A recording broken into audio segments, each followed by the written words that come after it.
First, I want to acknowledge that we are gathered on Treaty 7 land, and we respect the histories, the languages, and cultures of our First Nations, Métis, and Inuit, and all First Peoples of Canada, whose presence continues to enrich our vibrant community. I'm pleased to share that we have arrived at a significant milestone in our work to ensure that the people in Calgary are safe in the streets, safe on public transit, and safe in their homes.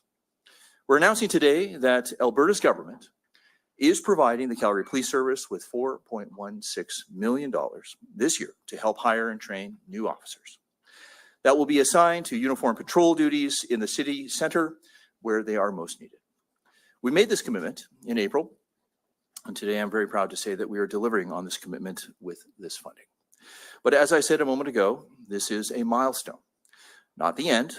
There is more work to be done. It will now be up to our partners at the Calgary Police Service to recruit, train, deploy these 50 new officers. How and when that will happen are operational matters that the Calgary Police Service will carry out independently from government. And of course, we'll have Chief Neufeld here to speak about when the new officers will be trained, equipped, and ready to be deployed. I will note that this funding will help cover the costs of the officers' salaries and benefits, as well as the vital equipment needs like vehicles, uniforms, radios, body-worn cameras, etc.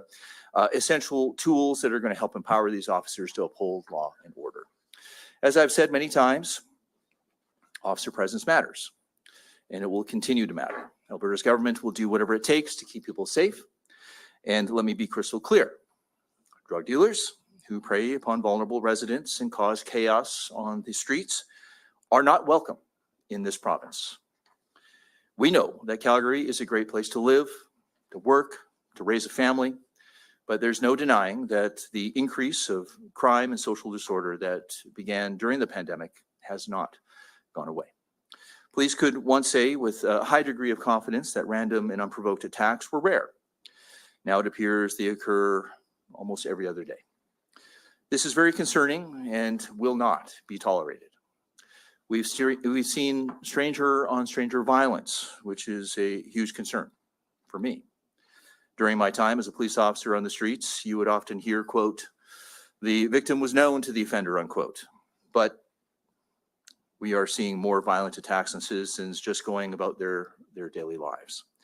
Not only does this have me concerned, but Albertans concerned as well, and we cannot allow this to continue. The rising crime rates have emphasized the need to address underlying issues such as addiction, homelessness, and mental health. We know that enforcement is only part of a strategy to address these complex and often related issues. As I and others have said before, we cannot arrest our way out of this problem and arrest our way out to community safety. The 50 new officers here in Calgary will provide a necessary and reassuring presence on the streets. However, our work is not done. Alberta's government will continue to do what it can to ensure that law enforcement agencies have the vital tools to keep our streets safe, combat serious and organized crime, and adapt to emerging threats. We will also keep the pressure on the federal government to deliver meaningful bail reform that will hold violent repeat offenders accountable and keep them in custody where they cannot continue to victimize law-abiding citizens. For today, however, I'm pleased that we've reached an agreement to hire and train these 50 new officers for Calgary. It will be a great day when they hit the streets and can start making a real difference in the lives of Calgarians. While I have the opportunity, I'd also like to recognize the work that the members of the Calgary Police Service do each and every day to serve their community. And thank you for keeping people safe and protected.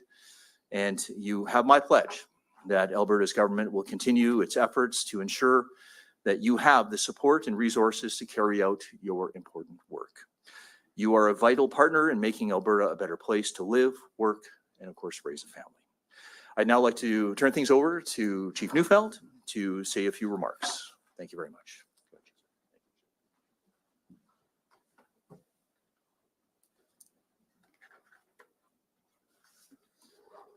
Thank you to Minister Ellis and all of you for coming here today.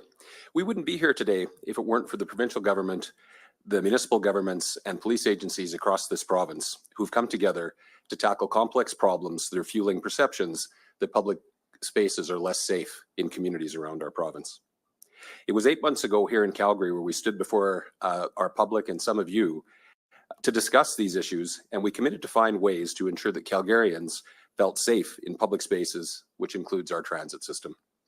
We embarked on targeted operations, both covertly and overtly, deploying as many resources as we could to address these concerns and to support our transit and bylaw partners, ensuring that our parks and our pathways, transit stations, and all public spaces were safer for Calgarians.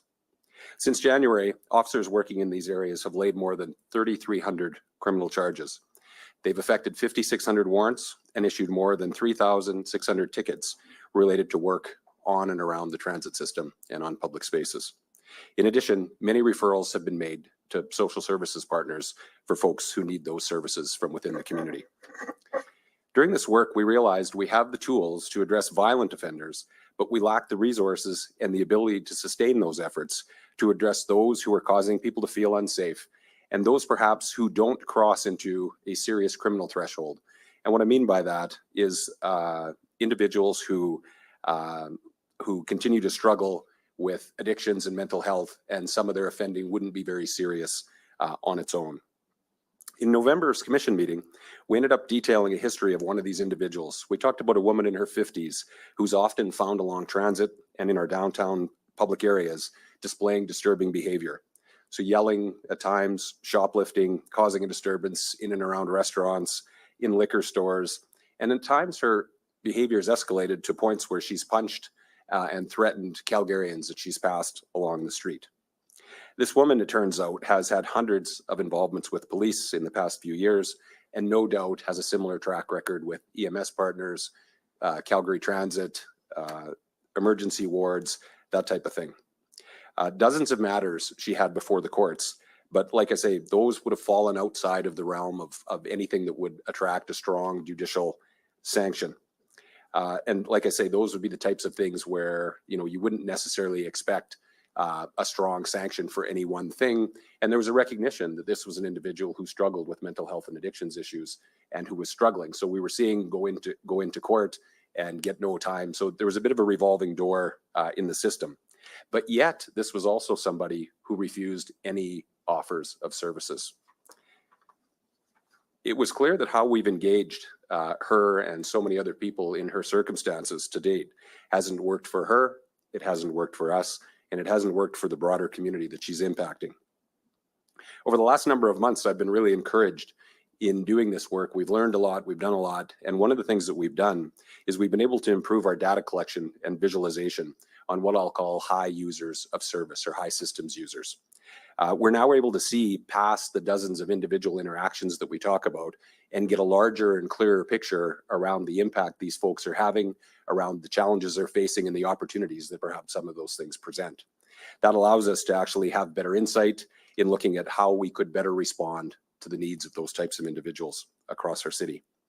So the addition of these new officers is going to help us to create several new teams in the city whose primary role will be to focus on individuals involved in committing crimes, obviously, but also on those high systems users across our city. In working with our partners in the judicial and social support areas, we're going to aim to provide a more individualized case management approach to affect real change in the lives of these individuals and to lessen the impact that they're having on the communities in Calgary. The work will be done in addition to the intelligence-led deployments, which focuses on areas around our city where there's increased social disorder and encampments that we know continue to pop up around the city. So again, with the data we have, we can see when we put pressure on the system, crime and disorder will move around. And so we need to be nimble enough to be able to react and move with that. Today's announcement obviously is a welcome one. Calgary is by no means alone on this journey to improve public safety in our public spaces. So we're grateful then to know that we have the full support of the provincial government as well as City Council as we continue to move in this new direction. Happy to take any questions you may have in relation to our specific deployment here in Calgary. So this brings us to the question and answer portion of our announcement. We do have some reporters here on the floor and we do have some on the phone. If you could just take to the mic to ask your questions, we'll start off here on the floor. Go ahead. Hi there, Minister. Jordan from CTV News. I think I heard you say 4.16 million. That's about half of what Edmonton got. Why the difference in the funding from yesterday, and what will the ongoing funding be for Calgary after that 4.1 million is runs out? So just as I announced, I think I remember before or during the election, it was predictable, sustainable funding. So this is going to be ongoing. So this is a commitment that we made, and we're going to continue to follow through with it. The question that you had originally was a question that I had as well, and certainly the answer is quite simply that the difference is due to the alignment between CPS's recruiting cycle and the fiscal year, which ends March 31st, 2024. But I know I've discussed this with the chief as well, and he probably could elaborate a little further on that. Did you have a follow-up question? Just hang on. I do, but if I could just get the chief on that, would be great. Okay, yeah, just to add some color to that. So basically what's going to happen here in Calgary is we're going to be adding some new teams, as I said, that's going to do the type of work that I'm talking about. So what we've done is prioritize the rollout. Obviously, as we've talked about, when it comes to putting net new police officers out onto the street, it takes time to do that through the training cycle and this type of thing. So for us in Calgary here, we've prioritized districts 1, so downtown, District 5, and District 6 to be the first 3 areas. So again, the province's fiscal year runs till the end of April. So we'll be deploying, posting the positions and deploying the resources into 1, 5, and 6 in the first quarter. So we'll need the money in the first quarter. The second part, we won't, I guess to answer your question, we won't receive any less money than Edmonton to cover the 50 net new officers. It'll just be a question of when the fiscal year ends and when the money comes. So for us then, the second half of the deployment, the second 25 officers will be deployed in quarter 2 or at latest early quarter 3. So it's just a matter of when we can use the money and when the fiscal year ends. Is that clear? I think so. And just to clarify as well, that ongoing funding from the province, will it be 100% of what is needed for those 50 officers moving forward? And second question as well. Yeah, that's the commitment we made. Second question as well for either of you. We saw the sheriff pilot program and we saw the outcome of that, and people downtown reported that the perception of safety was not higher, and it displaced some of the crime that was happening in the downtown area. How are you confident that 50 more officers will make a difference this time? Well, I'll let the chief speak to that, but let me just add this, because it was a similar question that I had yesterday. As I said, officer presence matters. If you are an offender, you are less likely to commit a crime knowing that you see a uniformed presence officer in and around where you are. So, and not only that, but it does give citizens, when you see them, a sense of safety. They feel safer. And I think that is something that we have to take into context. It's tough to measure that. I understand that. But just understand that the feedback that we have gotten, whether it be Calgary, Edmonton, is that people don't feel safe. And it's not to suggest that our current, whether it be Calgary, Edmonton law enforcement officers are not doing what they can. Absolutely they are. I know that. I was one of them, right? They bend over backwards each and every day. However, having more officers, more presence, more ability to respond to calls, more of an ability to tackle organized crime, more of an ability to deal with people who are vulnerable and get them the help that they need, which is a conduit and a very, very important part of this very complex problem, only adds and benefits what we're trying to do to help people in Calgary. I don't know if you want to add any context to that. I guess I would just say that when we cherry pick out individual initiatives and then say, and we evaluate them on their own, it's always hard to do, because at the end of the day, I think the fundamental question for people is do you feel safer? The question people are asking is, am I safe in my community? But this is actually just one part of what we're doing. Again, we came out early this year to say we were going to focus on public spaces. You'll know that the city of Calgary approved the transit strategy. So this addition of officers is actually aligned with the transit strategy as well. This will be our contribution to the transit strategy as well. You know that we scaled up our PACT and our mobile response teams. So that is going on. This will actually assist in that. I think probably one of the biggest things for us in relation to this is capacity. Because what we were finding is we were getting pulled this year. As you all know, there's lots of challenges coming at the police service and at the community. So our officers were getting pulled in different directions, whether it be protests, whether it be World Petroleum Congress, that type of thing. And lots of times it was hard to keep a sustained focus on the challenges that we face around disorder in public spaces. So this adds a significant amount of capacity to be able to do that. One of the positions in each of the districts will be around coordination for high systems users. So this will be an opportunity when you talk about, as an example, this lady that I'm talking about here, in individual interactions with her, you might come across, where she's yelling in a store or whatever. So an officer might come, be very busy, escort her out of the store, and that might be it, right? She may end up getting a ticket somewhere along the way or whatever, and that might be it by a different officer. The one thing that we saw is that she rode the transit system a lot, like where we were dealing with her, through the data and heat maps that we developed around one individual that we had this many interactions with, showed us that she was using transit. She was all over the city. So what this allows us to do is, rather than at a time where perhaps she's in crisis or things are escalated, we know that she's our quote unquote one of our high systems users. So with our community partners, be able to go proactively to try to actually identify issues. This is still based on consent, right? She still has to consent to participating or not in this program. But at the end of the day, going out at times when things aren't escalated or elevated, I think our opportunities to be able to affect change are probably better than they were before. And this also dovetails into, the province has done a really good job around, I'm thinking of the virtual opioid dependency program and the investments into city cells. So when we take people into custody now and they go into arrest processing, there are now social workers in there that actually screen people, medics that screen people for opioid addictions, and then social workers that actually try to identify vulnerabilities. So more and more in the province, every door is a door for those who are actually struggling with addictions and mental health to have an opportunity to get out of the system, which if we were to move somebody out of the system who we've had literally hundreds of interactions in the last couple of years, and as I say, that's just the police interactions, not the rest of the system, right? So we think about the pressures on healthcare and stuff like that. Very, very significant opportunity to be able to have impact by adding capacity here. So it's not just one piece of anything. It's actually, as the province builds out recovery-oriented systems of care, recovery communities, and the resources that are all in that, I think all of this comes together to head in a good direction. Adam McVicker with Global News. My first question for you, Chief. Operationally, these officers, I guess the first 25 would be after April, if we're talking Q1. What's being perhaps done in the interim in 1, 5, and 6, just to make sure there's eyes on those areas before these extra officers come in and kind of add to that capacity? Yeah, thanks, Adam. So it would actually, just to clarify, we'd be looking in Q1, filling the first 25 early in Q1. So we're thinking January. So we have, for next year, we've added 2 recruit classes. So our recruit classes are 24, so that's 48. So we're scaling up our recruiting in the next year to be able to bring the officers on board, but we're going to fill some of the positions sooner because we believe that coordination piece is super important.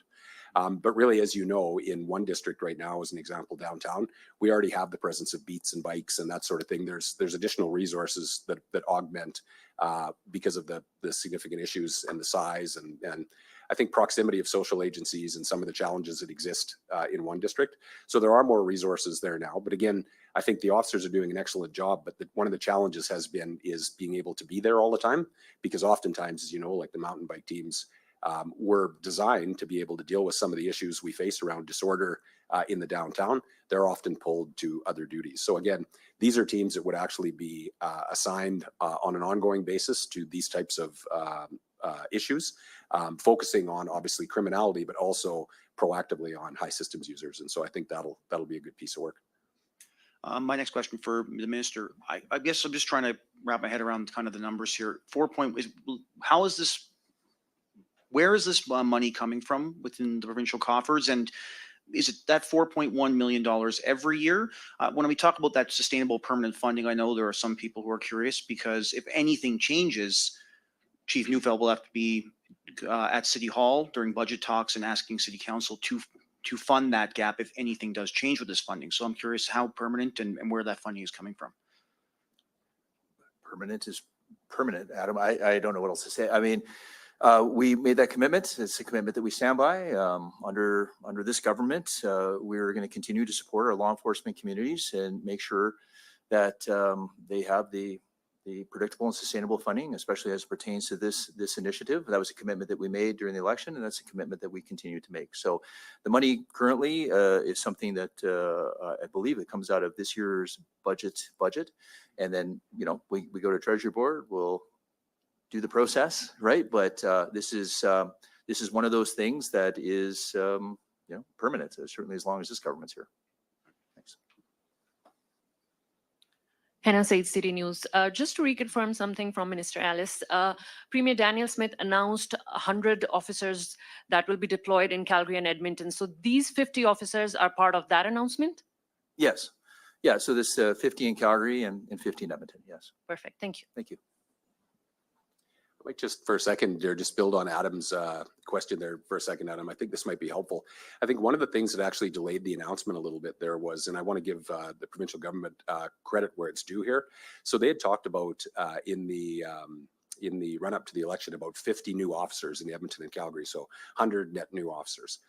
Our understanding, obviously, and the ministers can confirm that's sustainable funding there, so that's on the go forward. But one of the things that probably slowed things down a little bit is I know both us and Edmonton came forward and said, anytime that we add that number of officers, those individuals will need supports. They're going to generate work. So in the background, we need to be thinking about the supports that actually make all of that run well. So people that enter reports and people that do disclosure and this type of thing.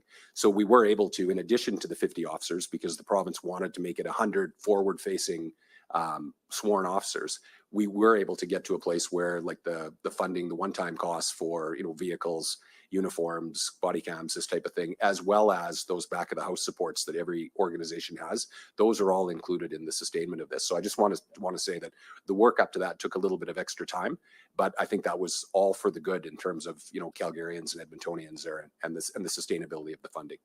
So sorry about that.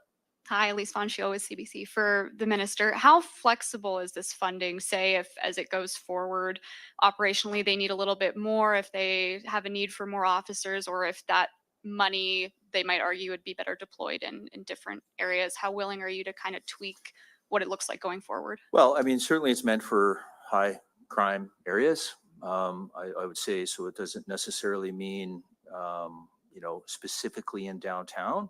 However, I'm sure if the chief, in his wisdom, believes operationally that there's a certain area of concern within the city of Calgary, I'm sure there would be some flexibility to deploy those to where the community needs it the most, right? I mean, really, it's about, we're seeing in certain areas of Calgary that and sometimes it's downtown, sometimes it's not downtown. Having that officer presence might matter. And again, that's an operational decision that the city police are going to make. But again, this is about net new officers to be dealing with high priority crime areas within the city of Calgary. Just to clarify, more money potentially on the table if issues expand? We'll take that on a case by case basis. I'll say that. And just a follow up for the chief, as you mentioned, like the high risk individual that you talked about as well, you noted that she was pretty mobile as well. So how do you adjust, or how will you react if when you put these officers in those high crime areas, the crime moves around? Yeah, it's a great question. And so, like I say, we're prioritizing districts 1, which is the downtown, as well as 5 and 6 right now, because we believe that's where we have the most significant issues today. With the second tranche, though, the second 25 is going to go into the other districts. And so this aligns with the city's transit safety strategy, where the transit peace officers have also gone to a district model. So it's in the coordination, I think, of the resources and having the right resources in the right places. Like, honestly, and this would be something that you might be interested in seeing sometime, the data visualization right now that we can look at, I can tell you right now what's the most priority LRT station or transit station in the city. So we know what issues are happening where, we know what's driving that. And with the coordination we have with our partners at transit there, we can get the right resources there in ways that we never could before. So there's a bunch of pieces to that system, I think, that were fractured before, that we're able to actually bring together as part of this transit strategy that I think is going to be very helpful. But I once again, I want to say that when we started out talking about this back when the announcement was made, I think the issue at the time was transit. So we started thinking about this in a very narrow way, where the grant was almost going to come out as it was transit. And our ask was, could we make it broader, knowing that it's sustainable funding and knowing that as we put pressure on some areas of the system, there will be movement within that system. And so the province has been very good about making sure that the grant is general enough that the officers can be used for, it's very clear they're intended to be forward-facing public spaces. But obviously we know that with the transit system built out in Calgary like we have, folks move around quite readily. And also, as I say, when we put pressure in one area, we get we get impacts in others. And so we have the ability to move around. But there will be deployments of officers from these 50 in every district in our city. Thank you. We'll take one more from the floor and then we'll head to the phones. Yeah, and sorry about that. And this is a question for the chief, Nick with City News. Just clarifying what you said earlier. So you have these high risk offenders and you were seeing that, they get into the court system and there's this no time served. And my concern is like with 50 new officers, and I know we do have these new programs to, bring them into APU and maybe, get them on the caseworker and so on and so forth. But that could be a lot more people going through the court system. Is this a beginning of kind of conversations like the next step? Are we going to be looking at bail reform? Are we going to look at the court system and kind of fixing that issue where we have all these cases? So, so remember, the overall, what I've said is that no longer will police be seen as an arm of the state, but instead an extension or reflection of the community that they serve. And the scenes need to be safe. Points of contact do occur. Law enforcement become a point of contact.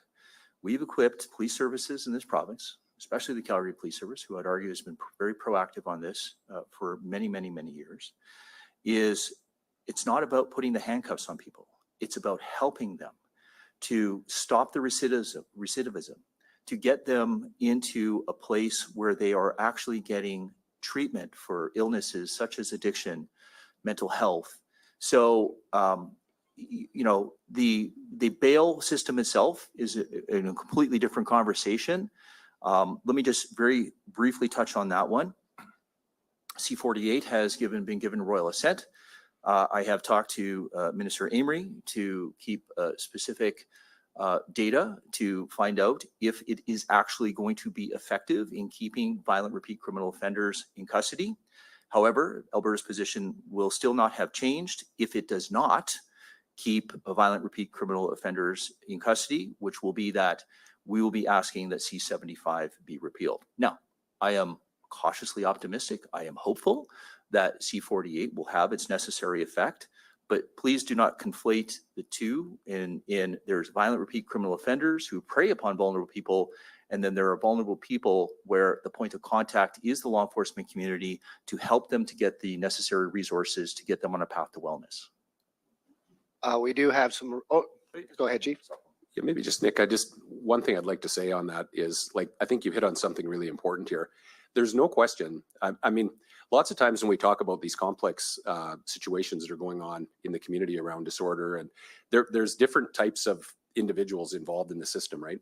And so make no mistake, for the people that are violent offenders and repeat offenders, we're going to, like, the answer for some of those folks is handcuffs for sure. And we're going to do that. But for the people that shouldn't be in the system, it's not so much a bail issue for those people. It's around trying to be really nuanced and trying to have an opportunity to get them out. I think that's where we make our best bang for our buck. I think in the past, when we used to actually go and, flood the downtown and it'd be a crackdown. Everybody would be treated the same. I think through data and through the partnerships that we have now, we know that everybody is not the same. And like I say, if we look at the single interactions with individuals out on the street, you could think that they're all the same. But I think we have the ability to see that bigger, broader picture now and figure out who's the right answer. But at the end of the day, the reality of it is still, for a lot of these folks, it's still sad. It's still, there's folks who need supports who will not accept them. We've got people dying in sheds, for goodness sake. So those are types of things where, we need to keep on making sure. We talk about whole of system change, but there's a lot of people that think the whole of system doesn't include the police. There isn't a path forward with the drug crisis that doesn't actually involve the police. And so we've got folks out there doing a great job 24/7, 365, making relationships with people and helping them to get into the right stream. And so I think this is an augmentation of the good work that's being done. I think this is going to be really helpful. But I think it's a really nuanced approach, because the people that we're dealing with and who are making our citizens feel unsafe are not, they're not homogenous. They're not the same. We do have a reporter on the line. Just ask the operator to put through the first caller. Thank you. Jonathan Bradley, Western Standard. Hello, Minister Ellis. Thank you for taking my question. At the Alberta UCP AGM, there were a number of people who voiced concerns with you during the panel about the Calgary drop-in center and the criminal activity happening in that area spreading to other parts of the downtown core and even into places such as Bridgeland. Do you anticipate any of these officers being put in the area around the Calgary drop-in center? Why or why not? Well, thank you for the question, but that's an operational question. I'm sorry, I'm going to have to ask the chief to answer. Yeah, I'm happy to answer. The answer to that is yes, of course. That is downtown. The District 1 area is priority 1 for us in filling these positions. And there will be a new team that will go down there that will deal with exactly those issues. And obviously, a hotspot for us is the East Village, as you talk about, and in the area of the drop-in for sure. Did you have a follow-up, Jonathan? Okay. Yes, I do. My follow-up is we've seen over the last year or so various social justice activists, Calgary city councillors, even Calgary Mayor Jody Gondek say police should be defunded. How would you respond to that argument? Well, I mean, I think I mentioned this a little in my answer earlier. We, of course, the UCP government supports our law enforcement community. I think as the chief had indicated, you know, the police have to be a central component of this. I'm paraphrasing, sorry, chief, but it's the police are the pointy end of the stick. You know, especially when you're dealing with people with who, and I always find I have to explain the difference between you know, fentanyl, which is a depressant, and then of course crystal meth, which is a bit of an accelerant. Crystal meth is there's no such thing as safe crystal meth. It is one of the most dangerous, unpredictable drugs that is, quite frankly, out there right now. When you're seeing people that are, you know, banging their heads against the wall or doing, we'll say, erratic type of behavior, unfortunately, the reality is we need the police to go in and to make the scene safe, and that's just what we have to do. You cannot eliminate the role of the law enforcement community. I think that you've seen that with jurisdictions in the United States that went towards a kind of a defund the police sort of model. You will find that they are absolutely making sure that their law enforcement communities are being funded again. So, I mean, I'm not going to speak to what you know, somebody may or may not say within the city of Calgary. I will just say that the importance of having our law enforcement funded, the importance of making sure that we are protecting our community, I think that is a role of quite frankly, all governments. This concludes all the time we have for today. I'd just like to thank everybody for showing up. Thank you. Great. Thanks, everyone.